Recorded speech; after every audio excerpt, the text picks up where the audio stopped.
Now we're on to section 8.2, which is one of the more difficult sections along with 8.1, to be honest, to understand in an elementary course.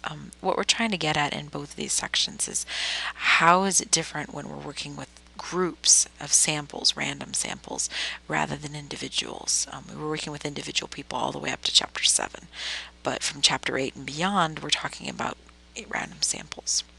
So this one, we're taking a simple random sample of size n equals 75 is obtained from a population whose size is capital N equals 10,000 and whose population proportion with a specified characteristic is p equals 0.8. First thing they want us to do is describe the sampling distribution of p hat. So I planned this. Here it is, the sampling distribution of p hat. It has to be a simple random sample of size n, right, which we have. The shape will be normal if n times p times 1 minus p is greater than 10. And also note, right down here it says it, we need to ensure independence of samples. So little n cannot be any bigger than 0.05 capital N. And he writes about why, but essentially, if you're trying to survey people, you can't go more than 5% because you'll end up calling people that are related, and then people will have answers that influence each other and such. So we don't want that. All right, so the first thing we're going to prove is independence of samples, because if our samples aren't independent, then we're in big trouble in Little China.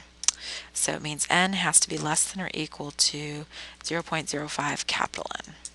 All right, let's go look at our problem. Little n was... oops, that's not the problem. There it is. Little n was 75. Okay, 0.05 capital N would be equal to 0.05 times the capital N size, which was 10,000. So you're saying, look, you've got a town of 10,000 people, not 100,000, 10,000. There we go. All right. So 0.05 capital N is 500. This is less than this. So we have, let me write it over here.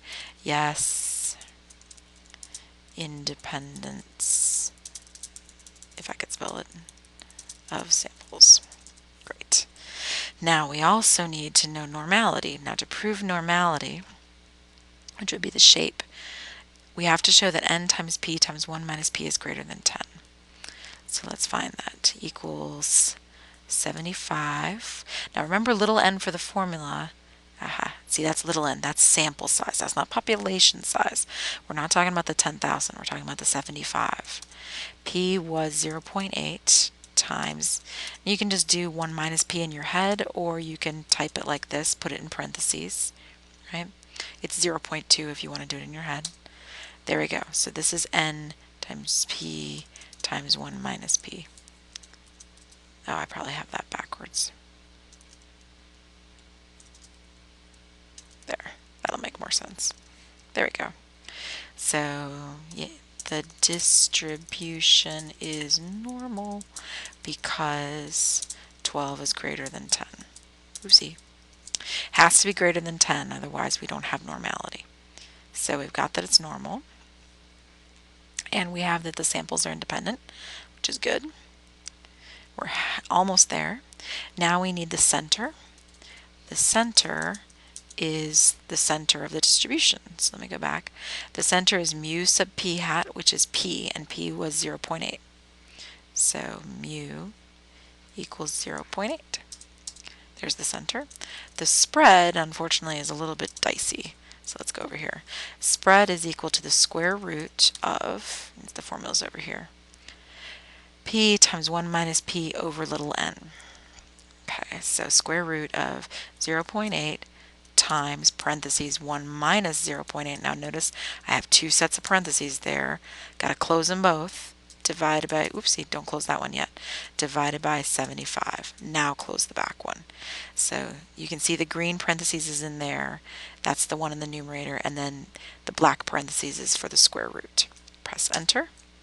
And that's your spread. The spread is 0.046188. That is the standard deviation of population, or excuse me, of sample proportions. All right, we're done with that. I'll see you next time for the next portions.